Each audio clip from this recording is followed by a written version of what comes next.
I'll do my best.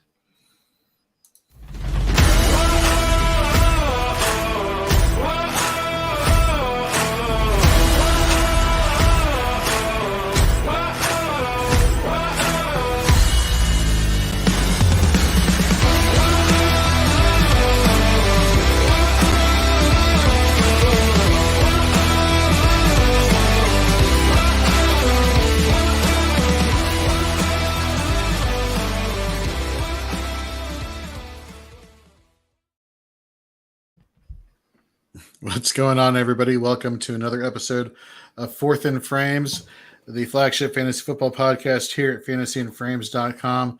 You know what? Every week, we've been getting you ready for the upcoming week. It's like getting you ready for week 1, 2, 3, 4, 5, 6, 7, 8. Not this week. To get more information as far as starts and sits for week 9, join us on our starting this show off great, or maybe having one too many Guinnesses to start this show. Follow us on our start and sit show on Sunday morning starting at 9:30 a.m. and we'll have you covered every game, every fantasy relevant player, as well as taking all of your start and sit questions. No, this week we're going to do something different. We're going to do a mid-season redraft. The four of us here: Nate Markham, Keith Fleming, Tyler Heil, myself. Nate, of course, the head of IDP and the host of the Shoot the Gap podcast. Keith Fleming, head of DFS content here and the host of the Daily Fix pod. And, of course, Tyler Heil, our Dynasty director here, host of the Dynasty 365 pod, all of which you could see over on our YouTube page, as well as wherever you listen to podcasts. Please subscribe to our YouTube page, rate, review, and subscribe to wherever it is you listen to podcasts. Follow all of our podcasts. We put out a lot of great content for you all, and we really believe it's going to help you win your matchups from week to week, to season, to year, as well as head over to fantasyandframes.com each and every day for all of our written content as well as our rankings. We got a lot going on there for you, so we're excited. Before we get into this mock draft, let's do what we always do. Let's cover some news, maybe do a live read, pay the bills, yada, yada, yada. And let's get into that right now. Tyler, let's go down, if you don't mind. Let's go down to some news here. Trades galore yesterday, just unbelievable. Let's start with the very last trade that I recall seeing come across my phone. Nyheim Hines to Buffalo. I was hoping that was going to be Kareem Hunt. I was praying that was going to be Kareem Hunt. Not Kareem Hunt. What are your thoughts on that? So my thoughts are, first, I went to tweet the link to this episode out, and I was reminded of a nickname for the Cleveland Cavaliers earlier, and they called Kevin Love and Dean Wade, two white guys, the Splash Crackers. So I got it. What?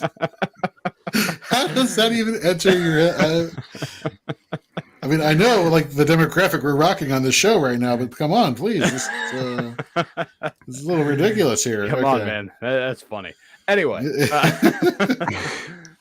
So Nyheim Hines to Buffalo. I don't know if I think it does more. I think it does less for Devin Singletary than it does more for Nyheim Hines, because they've been wanting someone that can catch passes in that backfield. That's why they drafted James Cook. Hell, they were force-feeding Zach Moss targets for the entire season. So Nyheim Hines can absolutely go in there and catch passes for them, and while James Cook figures out how to pass block and where to be. So hopefully he can develop for them next year, but it's going to hurt Devin Singletary's value. He needed volume to even be a viable fantasy player. So I don't know if he's there anymore. But Nyheim Hines, if he can carve out a distinct pass catching role in the best offense in the NFL, that's absolutely going to have a little bit of value. It's not going to have value. Zach Moss, wherever he's playing. Indy. And now he's playing in Indy because of the trade. So there we go. Let's go to Duval County. Calvin Ridley, telling you what, did not see this coming. Did not see a suspended player get traded to a team that, if he does come off of suspension, this is kind of this has the recipes of something really good brewing in Jacksonville. Now, of course, the team he's leaving is the Atlanta Falcons and our own Keith Fleming. Good riddance. Okay. Wow. Okay. Whoa. The Falcons fan is like good riddance. Can you expand on that, please? He quit on the team. I mean, even before the suspension last year, he quit. And I hate to say that because, they talked about mental health, but I'm sorry if you're getting paid what he's getting paid and to never say anything more than just mental health issues and nothing else has came out about it. It feels like it was a crutch, right? That they used just because he basically quit on the team because he wasn't happy with the situation, I guess, that he was in. And it's a new day for the Falcons. We keep winning these trades, and it's crazy. Matt Ryan, we didn't get enough. We won that trade. Julio Jones, we didn't get enough. We won that trade. And I think in this one, if he ends up playing and re-signing for the Jags, we got a pretty good haul for a guy that hasn't played in a year and a half at the earliest that he can come back and quit on his last team. So I'll take my Drake London, Kyle Pitts. And with what we've been doing with draft picks lately, I'm excited about this. In all seriousness, I hope Ridley is okay and there's no, issues. But it was weird that they said mental health, which is a serious thing, and then never elaborated on it anymore, at all. It was just, that's kind of it. And I do think the team and stuff deserves more if you're just going to stop playing in the middle of the season. And then while you're not playing, get betting on games and getting suspended for the next year. Yeah, I'm definitely with you as a first and foremost, if it is a mental health issue, that I hope that he gets the appropriate help and squared away. One thing that drives me crazy, though, as somebody who's a proponent for people seeking mental health and needing mental health, is the use of anything as a crutch and an excuse to act poorly. We all have those choices to make, and say what you will about that. But hope he's doing well. But this is a fresh start for him. He knows maybe this is what he needed. It sounds like this is what the Falcons needed.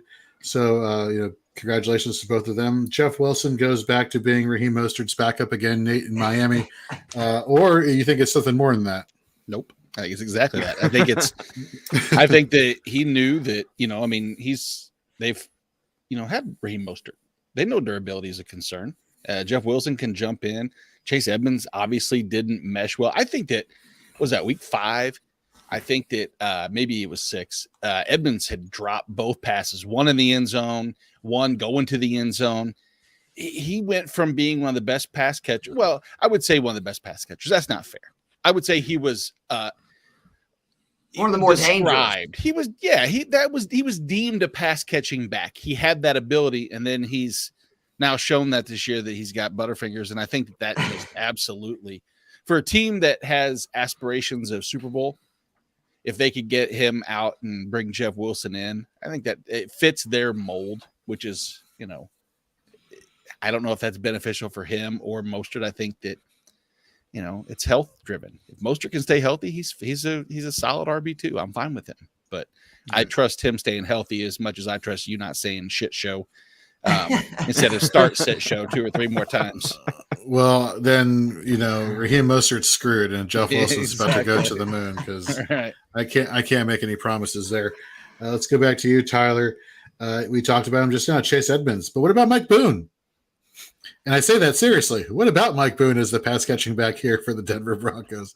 Is he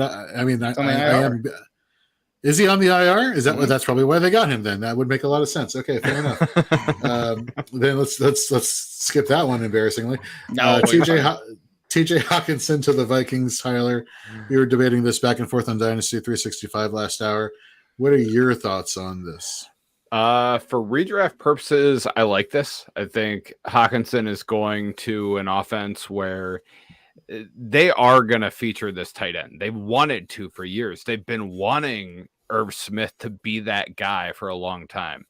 And I think this new offense really values that guy over the middle and that tight end. And, Irv Smith has been relatively productive. He's had 33 targets this year. Hawkinson, the only reason he has a lot of targets is because he had a couple of games where no one else was playing. Mm-hmm. And I think he was just used as a break in case of emergency option in Detroit. Whereas I think he's going to be a little bit more of a focal point of the offense. Obviously not to the level of Justin Jefferson, but for tight end production and this tight end landscape, I think it's going to be pretty valuable. Keith, Chase Claypool done with Pittsburgh done with him, getting a fresh start in Chicago. What does this do for him as well as Justin Fields? I love what the Bears did here. They've got to figure out with Fields, who I think he's talented. I think he's pretty good. I mean, you look what he's done with a horrible offensive line. But, I mean, let's be honest. I was as wrong about Darnell Mooney as anybody. If you listen to any of our preseason stuff, he is not anywhere near a number one receiver. They need help at receiver because, I mean, you know, people are like, well, Fields runs too much. Who the hell is he supposed to throw it to? Let's be honest. Like, Cole Kmet's been a bust. Darnell Mooney's been a bust. And for Claypool, I have friends in Pittsburgh that swear this guy is a stud. And look who he's had throwing the ball to him. Ben Roethlisberger, Mason Rudolph, like, you know, Kenny Pickett and Mitch Trubisky. So there's some fairness in that like Duck Hodges. Yeah, exactly. This is by far the best quarterback he's had. So I actually think there's a chance this could really work. And man, like I've been really impressed by Fields this year because the Bears have been in a lot of games they shouldn't be. And they've put up points on really good defenses, which is what's like most surprising to me. Really just running the ball. And if you watch Phil in Ohio State, he can throw. So I love everything about this. And I mean, let's be honest. It was a second rounder, right? Yeah. Yes. I mean, what receiver are you going to get in the second round that I think has Claypool's talent? That we've already seen Claypool can do a little something in the NFL again with no quarterback play. So I like this move. And this is the kind of thing that I would be doing if I'm a GM is, you know, Pittsburgh was going to move on because they're high on Pickett, and they should be. They just re-signed Deontay Johnson, which they should have. Try to get, you know, the other guy that was high capital in the draft and see if you can, you know, strike gold with him on a cheap deal. You know what's interesting about this move also is, as much as I agree with you 100% in terms of getting out of Pittsburgh, obviously the change in target percentage and the total volume of pass plays could decrease. I think the best thing who this might impact the most, and it's probably going to either get some whatevers. I think David Montgomery might benefit the most from this, or Khalil Herbert, because what this Chicago team has proven they want to do is run the ball exclusively. And you put a big body like Chase Claypool on the inside, move Darnell Mooney back out. Let him play on the edge where he's much more dangerous. Let a big body like Chase Claypool, who can pass block really well, let him play on the inside and let Chicago do what they keep doing best. I think it's going to be one of those, I won't say boom or bust, but I think we're going to see that at Claypool. I think he'll have those weeks where he catches 4 balls for $115 because he'll block, release, and he'll have some of that impact. I wouldn't be shocked, especially with this strength of schedule going forward for the Bears. Yeah. They have the easiest strength of schedule for their rushing game going forward. I just don't know if I want to ever put my chips on David Montgomery. I don't want to be that guy again. I've already done it once, Jorge, and it worked out. I do like having Khalil Herbert, though, on my team because that guy has, I do too. We talked about a second-round pick in Claypool. Let's talk about a first-round pick a couple seasons ago, Nate. Kadarius Toney being traded to the Kansas City Chiefs. Mm-hmm. Who Andy Reid came out today and said, "Yeah, he's healthy now." It's like, yeah, richer, man. I think we knew that one, Andy. You know, let's talk about this week. Obviously, the long-term output. We all know what his potential is for fantasy managers this week. You know, bye weeks. You know, although I don't think there are as many teams on bye this week as previous weeks. Are you? 6. Is there? Oh, well, then never mind. Is there a rationale for rolling out Kadarius Toney into your lineup this week? Yes, and it's De'Ami Brown versus this Tennessee secondary. All it takes is a few fucking plays, and you can put up huge numbers against this Titans secondary. That's fair. It's hard for me to suggest Kadarius Toney and just. I mean, it's just you're probably more DFS, Keith. I'm looking at a flyer trying to find a boom play, but I mean, this is a really bad secondary. The Titans suck so bad. I can't envision anybody on the Chiefs not having a big game. Right. Because the Titans are going to be number one hungover because they're crying from the Volunteers losing this weekend. So they're going to have that issue going on. I'm just firing up Hollywood right now, just so you know. I could care less. I didn't know Tennessee was even number one until someone said that. But yes, Tennessee's number one. Okay. No, yeah, I'm kidding. Sure. No, to answer your question, redraft, I don't necessarily love Kadarius Toney in terms of anything more than a serious bye week replacement. Per touch, per snap, per route run, he's borderline elite in terms of what he's done. The problem is the sample size is really, really small, and Kansas City will spread the ball. Dynasty wise, I love him for that because MVS and Juju both are probably gone, or at least potentially gone. I don't know. I love it for the team. It's nice to have that many weapons.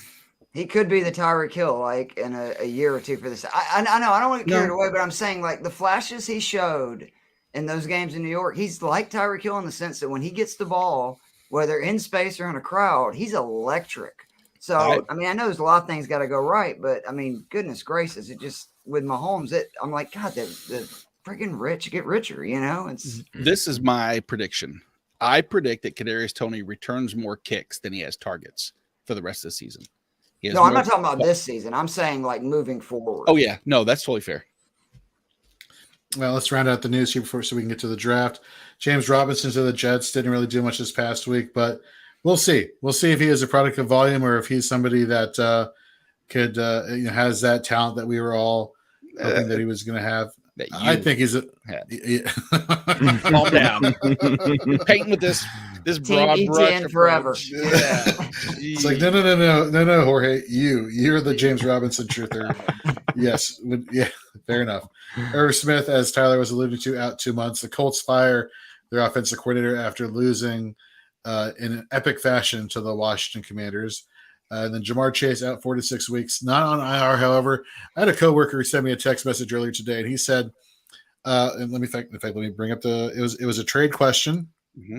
Parker, if you're listening, he says, "What are your thoughts on a Mike Evans for a Jamar Chase trade? I'm 7-1 in this league, and I would be getting Chase. Would you take the risk of getting Jamar Chase, knowing that he'll be coming back right around fantasy playoff time? But it may not be 100%. Keith, you're nodding your head. Yes. 7-1. Yeah, you're going to make the playoffs. So hell yeah, I'd rather have Jamar Chase than Mike Evans with what the Bucs offenses look like for the stretch run. And the Bengals have actually an easier schedule at the very end of the season than they do coming up, unfortunately, the next few weeks for them. Tyler? Yes. Yeah, if you're 7-1, absolutely go for that. That's a league-winning move. That's a jugular move. Go for it. Sweep the leg. Nate, would you? Man, I said no. I said no, to be honest with you. So I've been looking at acquiring Jamar Chase in similar leagues like that, where I just don't think I would want to give up Mike Evans, but I agree with you, Keith. That offense is so bad, but yeah, they just have such a tough schedule. Chris Godwin is emerging really as that number one. Evans is kind of obviously, he's always the red zone threat. I just don't think that we're seeing that Tampa offense that we're used to seeing. I think I might do it. I do like what we saw out of Jamar right before he got hurt. It was really evolving into an amazing stretch run that he had. So, Burrow Chase are special. Like this is not like a 1-year sample. This is 3 years that these guys with college and pros have played together and done special things. And again, Tampa can't run the ball. And without that really limits what Brady and especially Evans, who's their down the field guy, because teams are just bringing the house a lot more against Tampa than they have in recent years. Yeah, fair enough. So Parker, I have been overruled. So I just literally sent you a text message. Good the problem to have, though. 7-1 with Evans. I mean, not a bad deal. True. Now, I will also say that's assuming that Mike Evans isn't your one, and that you're because I don't think that's too risky for me. I assume he's 2 or 3, and I'm okay with that. Fair enough. We'll get more details and get back to you about that. All right, let's get into before we get into our mock draft. Let's not forget about Underdog Fantasy, folks. Using the promo code Frames, get 100% match up to your first deposit. It's literally cheating the prop bets that you have there that you have to pick from. It's like, oh well, Dak Prescott throw over 100 yards, yes or no? It's like, okay, yes. Definitely head over there. Check out the games they have there. You know, they're still doing weekly best balls as well as doing the prop bets. I mean, for every single sport, you name it. Basketball just picked up. Basketball's picking up. Football's in full swing. So head over to Underdog, use the promo code Frames, sign up, give it a try. It's available in most states around the country, in the United States, that is. And just have fun with it. Let us know what you think about the platform, and have fun winning some money. And now, in honor of Best Ball, we're going to do a starting lineup that you would normally find in Underdog Fantasy, except we're going to run the mock draft on Sleeper. So yay, Sleeper, for having an awesome mock draft platform. For those who are watching on YouTube, Facebook, and Twitter, we have our draft boards up here going 1, 2, 3, 4. Going first, we have Keith, followed by Nate, followed by myself, followed by Tyler. 2-minute timer. We'll be going and talking about picks as they're going. Obviously, we're going to keep the conversation going, so it's not just a lot of dead air on the podcast. But 2 minutes per pick, half PPR. And let's just get this show on the road, starting the mock draft now. Keith, you are up. Ooh, sound. And doesn't even skip a beat. Keith, I have a question for you. Yes, sir. When it comes to that, knowing that we only have 4 quarterbacks to draft, is the separation of Josh Allen over everybody that great that it just is a no-doubter for you? In my opinion, yes. If you look at it, he is Mr. Consistency and fantasy. This is a guy, though, again, that took him second in our league draft. I know people are going, what the hell? I'm third in the league in scoring. Unfortunately for me, I'm 3-5 because I've also second in most points scored against. But I feel like your number one pick in any draft has to be a home run. And with running backs, it's so injury dependent. We see how some guys just things change with the team. Receivers are a little bit more consistent, but these QBs now, when you can't really touch them, and Allen, his worst game this season, 19 points. He's averaging almost, I think, 3 points more than Jalen Hurts, who is second in points per game. And I want that guy that I know is going to get 20 or more points every single week. And I think Allen's the safest guy you can get right now. Mm-hmm. Nate, you went with CMC, just the landing spot where he's at now in San Francisco. Obviously, you saw every single way he could possibly be used on the football field against the Rams. Just hands down, next year, back to being the number 1 overall pick, you think? I think so. I mean, obviously, we have to pay attention to health, but he was like a pump, pass, and kick champion last week. And then what did they do? Who did they get rid of? They got rid of running back depth. So it's even one less person. And so I feel like everything's leaning. I will say Kelsey was an option there simply because there's nobody at any position that is more dominant than the next than the opportunity cost, if you will, than Travis Kelsey, even Absolutely. more so than Josh Allen. So I was contemplating having, going Kelsey and then Allen if that opportunity arose, which it didn't, which isn't shocking. But, go ahead. I was going to say, you went McCaffrey. Your reasoning is exactly why I went Kelsey. Tyler, you went Diggs, Cup. I came back with Jefferson, and you're on the clock right now, Nate. Mm-hmm. Already, we're seeing a little bit of the new school of thinking and the old school of thinking kind of merging in this mock draft. You have the traditional running back, early, and then you have more, but a running back, and I think all these running backs having injury issues. Jonathan Taylor is having injury issues. Najee Harris is not productive this year with Pittsburgh. The consistent players seem to be taking the lead here. You went Saquon Barkley, just their Nate, so CMC and Saquon. Keith, you just went Tyreek Hill, so you have Josh Allen, Tyreek Hill. We're waiting for your next pick. Consistency is key. Bob or Nate, you and I, we both know Bob Lung, the head of the Fantasy Football Expo and the godfather of consistency. This may be a trend, just because it's been the dogma for fantasy football drafts forever. Oh, well, you have to get your RBs early. It's like, well, no, let me get the good players who are going to be on the field the most. and kind of stream other positions later. Maybe that is what this is indicative of. Or Tyler, am I just blowing smoke up everybody's? You know what? No, I think you're right. I mean, you want these guys that are consistent and high performers. To go back to kind of the start of it, I picked the 4th pick because I thought I was going to get a shot at going Josh Allen, Travis Kelce. Mm-hmm. Rightfully so. I did not. So Nate, you went Devontae. I went Nick Chubb. Tyler, you were on the clock here. You already have Stephon Diggs and Cooper Kupp.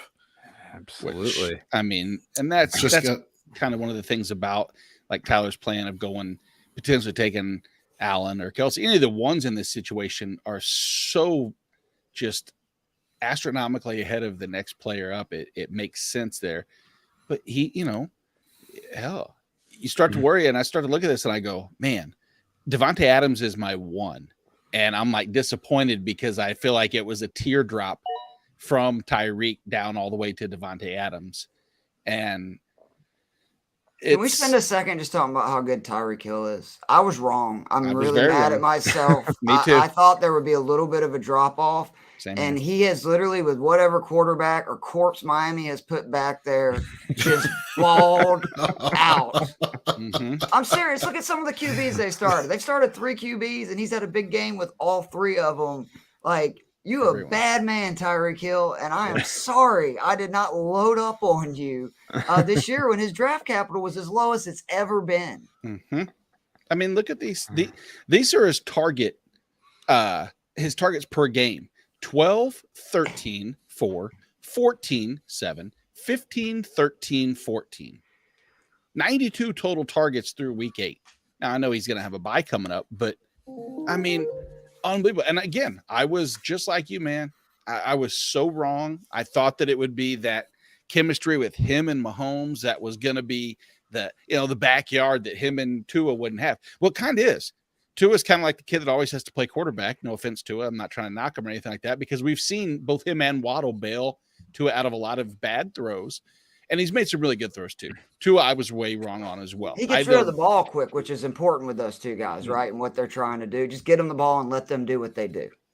The real problem is Tua doesn't have the arm to get it down to where he needs to. That's okay. He doesn't need to have that arm. Would it be nice to have a Josh Allen, Patrick Mahomes arm? Sure. Mm-hmm. Yeah, that would be awesome. And speaking of Pat Mahomes, Jorge, you wanted Pat Mahomes? Had to go for it in the 4th round? So again, I did. Pat Mahomes and Travis Kelce are like the Aaron Rodgers, Devontae Adams stack. They're just like the Aaron Rodgers, Jordy Nelson stack, the Aaron Rodgers, Greg Jennings stack. I mean, that is them. They are it. He is him, whatever expression you want to use. Those are the powerhouses. That's the stack you want, I feel. And I addressed wide receiver 1, and I got my running back 1. Basically got ones all across the board here. Nate, you went running back, wide receiver. You have CeeDee Lamb as your last pick. Keith, you went Travis Etienne. So just to round you out, you got Josh Allen, Tyreek Hill, Austin Eckler. Travis Etienne waiting for your next. Just to make sure, this is for the rest of this year, correct? Mm-hmm. Only? Yep. Okay. Yes. Right, cool. Yes. All right. T. Higgins. All right, back to you, Nate. Going back to the question with my coworker Parker, he says it's a 16-man league. He has Mike Evans, Amon-Ra, Pittman, Drake London, Devin Duvernay. What a would you draft. Would you still make the trade for Jamar Chase? Giving away Mike Evans? Yes. Yep. With the other receivers he's got, I would. And who knows when Rashad Bateman's going to come back? Right. Yeah, exactly. Well, there we go.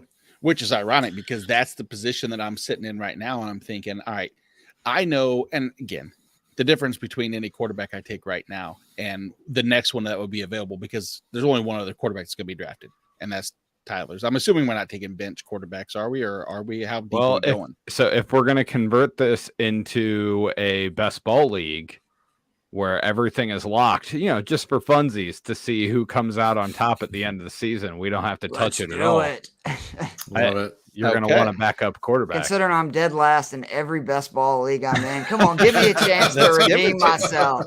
Now, I will say that did kind of go into my thinking because I'm looking at a lot of players that have bye week's gone and I have botched every one of Just these picks freaking because every single person I Playing have. chess when we're playing checkers, boys.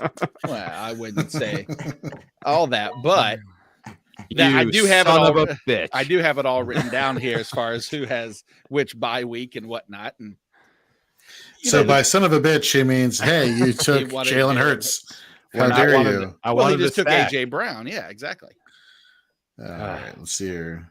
Which is why I took it, because that was right as I was after he asked you about Mahomes. The conversation came up about, like I was alluding to, I know there's only going to be one more quarterback that I think, and Rashad Bateman brought up the is Lamar worthy? Will he have enough? Do enough? Will the offense score enough for him to outproduce Jalen Hurts? And I don't think so. I think there's a chance if they keep having these injuries, he could end up scoring way more points than anybody because he's going to start running like crazy again, which he really has not because he's thrown the ball so well this year. So I think there is a chance Lamar ends up with these injuries starting to, have 100-yard rush games left and right, which obviously in fantasy may not be great for the team, but is great for fantasy owners. Rounding out Nate's roster, we got CMC, Barkley, Devontae Adams, CeeDee Lamb, and he just took Jalen Hurts. We're so disrespectful to Derrick Henry. Great pick, Jorge. I really probably should have taken him there. All the dude does is score like 30 points every game, and yet people are like, "No, wait, I don't think he's top 2, top 3, top 4 back." But it's crazy. Like for me, it came down to Henry or Jonathan Taylor, and like I don't know about you guys, when I saw the report today, like Taylor's missing practice again with another ankle injury, I went to my waiver wire, and wherever Deion Jackson was, I scooped him up because he paid dividends when you started him that 1 week. So you aren't picking up Zach Moss. Do I sound like I'm from Ball Blast? Oh, that's a big dig. I'm sorry. Oh, that's a dig. I love those two. I love Was those Jonathan two Taylor on the Madden cover, and I missed that? Is that what's going on right now? Because he was like the most slam dunk #1 pick in years. Like I was the anti-running back guy, but I'm like, Taylor won. Yeah, you got to take him. But after that, I don't want any of them. It was Tom Brady. Oh, was it really? Hello. It lives. Wow. But it was also Patrick Mahomes. So no, that wasn't this year. That was 2 years ago, right? No, this was the oh yeah. This was John Madden's that's right. The epilogue. Yeah. To be fair, that happened after he passed away, but that's correct. Yeah. Neither here nor there. Didn't. Yeah, exactly. They didn't go that They far. had picked the cover before he died, though, unfortunately. So, I mean, they were basically putting him in the grave. Stop it. They did that did not. All right. D-Hop, Josh Jacobs. All right. I'm going to go Jalen Waddle here. I like Waddle. Receivers, Tyler. Jesus Christ. You cannot have them. That's unbelievable, though. That really is. That is terrifying. Holy smokes. I take all your receivers. I'm not messing around, man. It's a 3 wide receiver league. You guys can scrounge through the scraps of DJ Moore. Hey, don't be disrespecting DJ Moore with PJ Walker, bro. Dude, man. We got a sample size now. The fall from grace for Baker Mayfield has been so thorough and so quick. He's been benched for PJ Walker, who is clearly a better player than him. Stop it. I dropped Baker Mayfield and Scott Fishbowl for crying out loud. That's when Good work. When it's a super flex league and my number 2 is Sam Ellinger. It's been a rough year to say the least. Yeah, I know the feeling. Nate, you just went Dalvin Cook here. So here in the what round are we in? We're around 6. Yep. Jacobs, Waddle, Dalvin Cook, Mark Andrews just now picked by Keith. Keith on the turn here.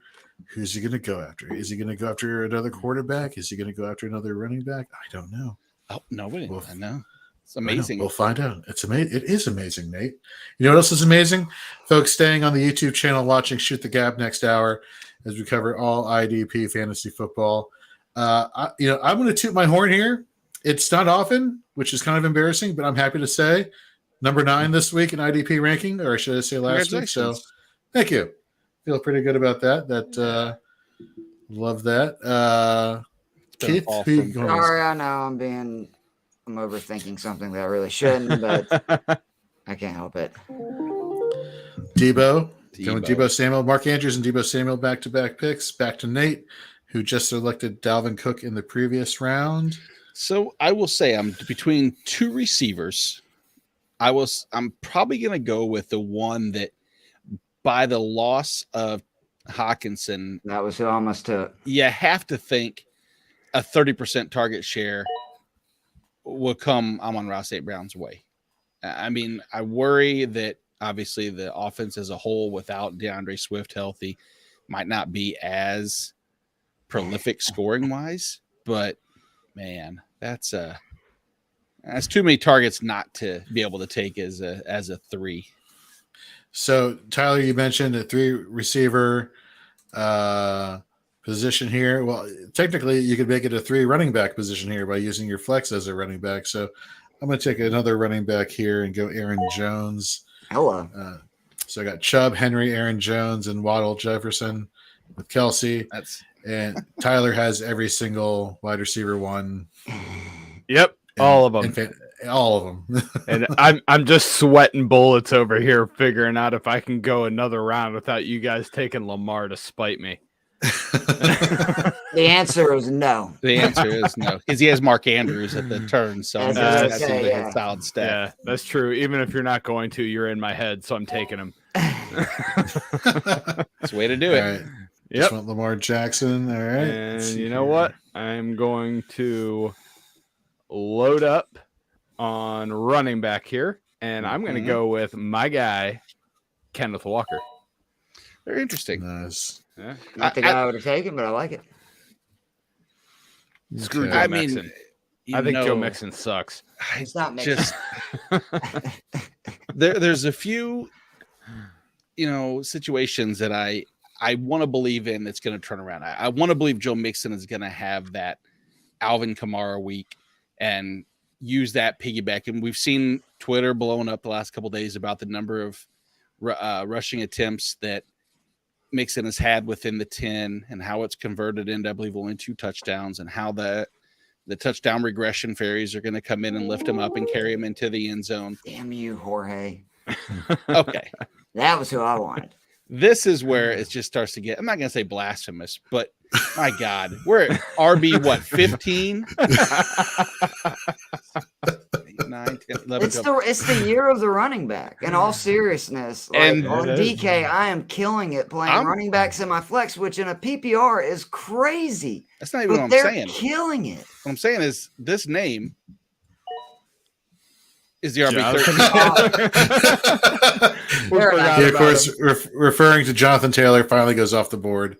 All right. Wow. That's and I hate that. I don't even like the pick. I'm not even a big fan because I don't trust the offense. I don't like the ankle. But it's I mean, there's Kenneth Walker and Ramondre Stevenson went ahead of Jonathan Taylor in this Josh Jacobs went ahead of him, which is rightfully so. Jacobs deservedly should go. But holy hell, let's play this back to ourselves. Let's go back in time to August 10th and say, here you guys go. Yeah, the slaps in the faces that are coming their ways. Yeah.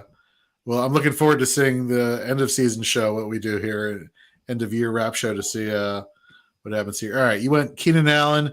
Oh, man, the news today crushed me. Where the head coach is like, yeah, his hamstring hasn't healed as we had hoped. I'm like, what the fuck does that mean? What are you trying to just put him on IR? Or you should have had him on IR the entire time. And then Keenan Allen says, yeah, my hamstring got worse over the bye week. Mm-hmm. And he said, I'm not going to play until I can go 100%. Hamstrings be damned. I'm just going to go. I don't care what happens. And I'm like, oh, shit. He's going to run 100 routes and his hamstring's going to explode. Yep. Sorry, right, Keith. I know the optimistic approach that we're taking for your pick. No. If it wasn't a best ball, I would have not taken him there. But I got Tyreek Hill, Higgins, Samuel. Yes. I'm looking at whenever he comes back. I hope he is 100%. He has 17 catches a game. Absolutely. Yeah, I can't. Man, this sucks, but I can't not take him. He's my boy. Yeah, Dameon Pierce. All right, there you go. All right, back to Nate.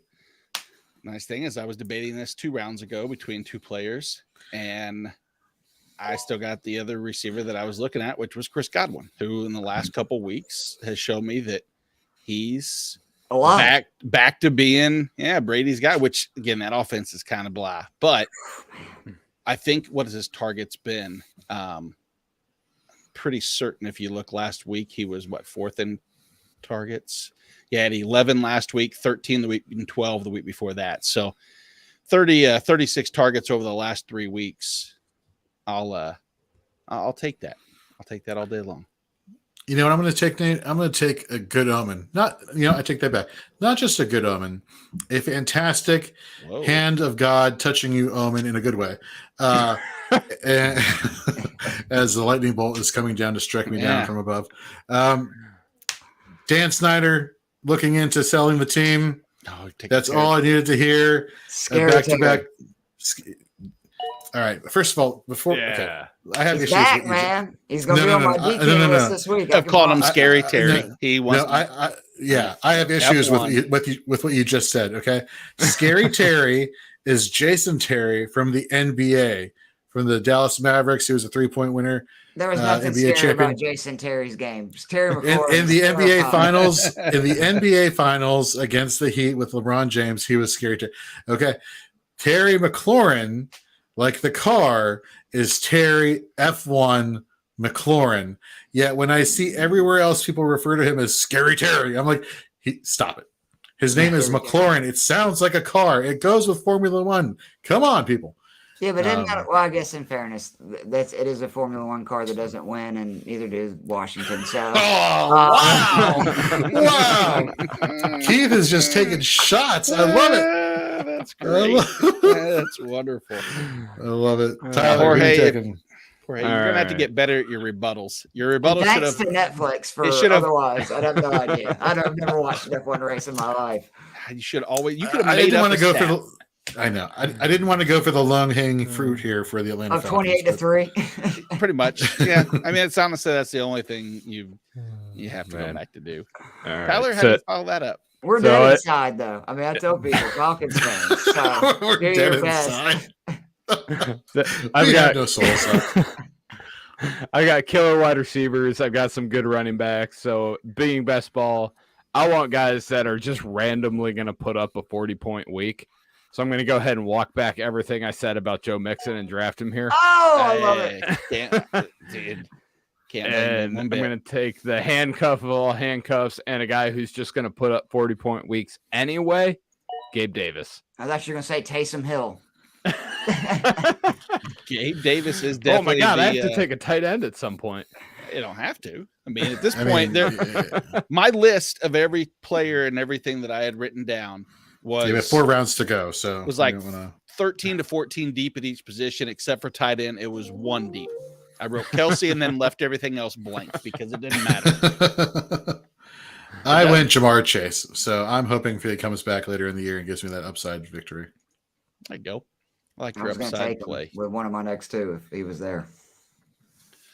Yeah, this is man, and we're going through the end of the season. This isn't going to be like a week 14 and then stop or anything crazy. Best balls go all the way through 18, technically, I guess, right? Right. Well, we can make it that way. Yeah, sure. Excellent. I don't know if that changes my pick or not. I mostly just follow Taylor conversation. Here we go. No, I'm just kidding. Shut your mouth. That's not even funny. I look at a lot of the names that I never thought that, at the beginning of the season that I would be considering, like a Miles Sanders, and and I want to do it, but it's like I just don't see the upside play. And Tyler took the biggest boom bust player that I saw left in Gabe Davis because he is all about that for sure. So. Man, this is great radio, by the way, for me to do that. So I'll just I'm just going to go with the person who has done nothing but be the wide receiver 1 up until in Amari Cooper, and he gets an actual quarterback in about 3 weeks. Whoa! Not only do you take my guy, you just on top of that monologue for 3 minutes about God knows what. I was really looking forward to getting that dude. And you pivoted to Cordell Patterson? You're damn right I did. You see his points per game before he got hurt. He'll be back. He was. I think he was soon to be designated to return to practice. He returned today to practice. Well, then there we go. Yes. He's going to be a force. Because one thing we know, the Falcons are not going to throw the ball. R.I.P. Kyle Pitts and Drake London. So just to round us out, we got in this round, got Gabe Davis, Jamar Chase, Amari Cooper, and Cordero Patterson waiting for Keith's back-to-back pick here. Yeah, DJ Moore, go Terps. All right, Nate, back to you. Yep. He's like, yep. I mean, That's it's true. it's ugly. Like you said, tight end's so bad right now. The only second tier person that I have left is George Kittle. And so I'll go with George Kittle. I know it's not exactly the splashiest best ball play, but at the end of the day, it's bleh. I hate tight end. I It's really a play. do. I know, and I have nothing It's nice a to play. say about it. Other than that, probably should have been the smarter move is to maybe take that backup quarterback at this point. But You mean like how I just took Kyler Murray? And Like, yep. I'm going to go ahead and take the QB2 right now.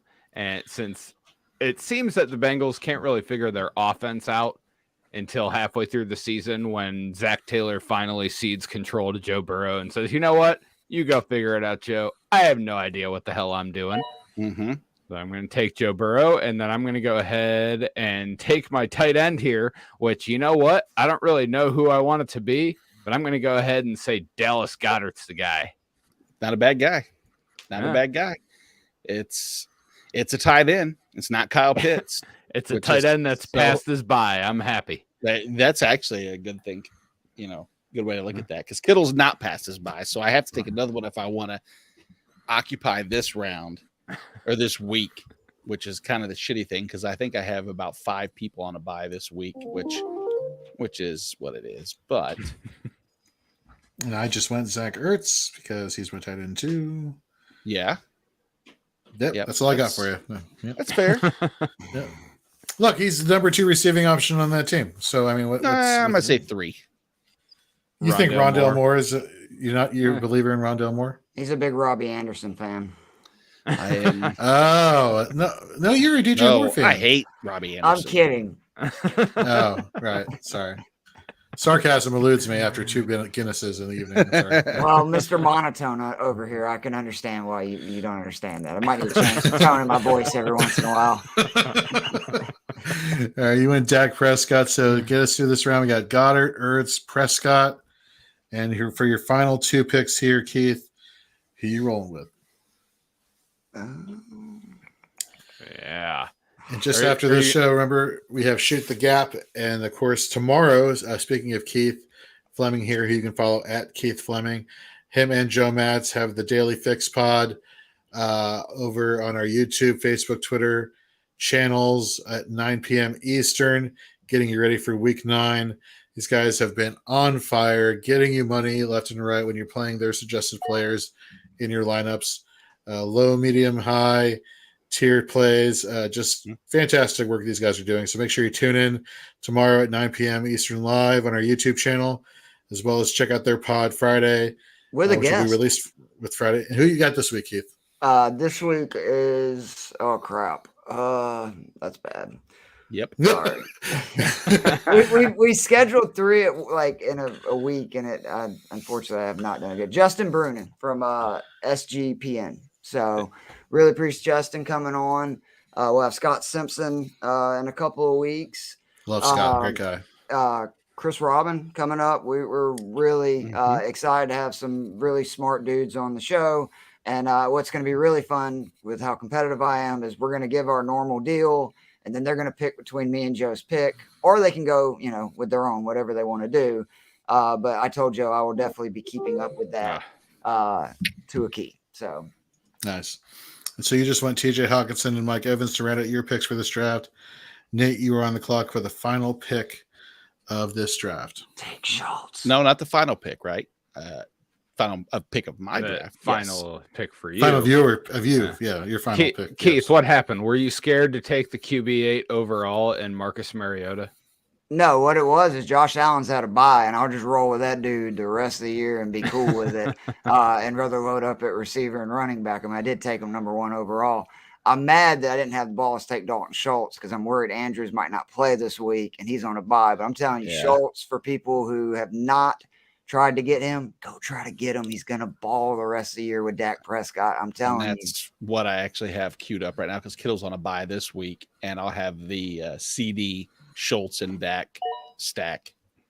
Nice. Which is not. I'm going to go with the guy who Tyler was joking that I'm going to take him in the 3rd round in this week's draft, but I'm taking him in the last round. Give me Khalil Herbert. I think the tides are changing, or the winds are blowing differently in the Windy City. So give me Khalil Herbert this week for my last pick of the draft for me. And Tyler, you're rounding us out. Last pick, Mr. Irrelevant. So, Mr. Irrelevant. So we are about to not draft DeAndre Swift, Miles Sanders, the wide receiver 12 overall, Tyler Lockett, Christian Kirk, Michael Pittman. Nope. Man, this is a hell of a draft. And you know what? If you don't take Michael Pittman, I'm going to be disappointed because you really talked him up all year. Come on, Tyler. We both had him top 10, and it hurts. Sam Ellinger says no. Sam Ellinger does. I actually kind of liked what I saw from Sam in the second half a little bit when they got him moving around a little bit more. Do you think there's no chance Ryan plays again this year? Is that really a move that they're done with? I don't know. I really don't know. And anyway, the back of this draft, I need a Browns player here. So I'm going to take the tight end 3 overall from week 2 to week 7 and let him come back and get David Njoku. With Deshaun Watson, by the way. Yeah, buddy. Love it. And we're going to post the results of this mock draft on Twitter, Facebook, Instagram. Very curious to hear what you all have to say. But yeah, it's crazy. Keith, you went atypical with Josh Allen. But look at the rest of your team. I mean, it's a 4-team league, that being the case. Yeah. But it's a shit show. It's not. I don't think it is, to be honest with you. But I definitely, the trend here I'm seeing, unless you guys see something different, is consistency is trumping name value midway through a season. It makes you wonder, folks, come draft time next year, maybe that should still be the case versus us just plotting at the same old, well, we got to take this running back 1, 2, 3, 4, insert 2 wide receivers and maybe a tight end to round out our top 12 and then take it from there. Maybe go after the guys who actually perform well and do it consistently, which may or may not be said those players. Which if you look at these guys, they all either get a ton of targets, a ton of, rush attempts, throw the ball a lot. I think that's, always a good thing, particularly if it's a PPR or half PPR league. Absolutely. So that's going to round us out here in 4th and Frames. Thanks for checking out, and stay tuned for Shoot the Gap. So for Tyler, for Keith, thanks for joining. For Nate, I'm Jorge. See you all next week.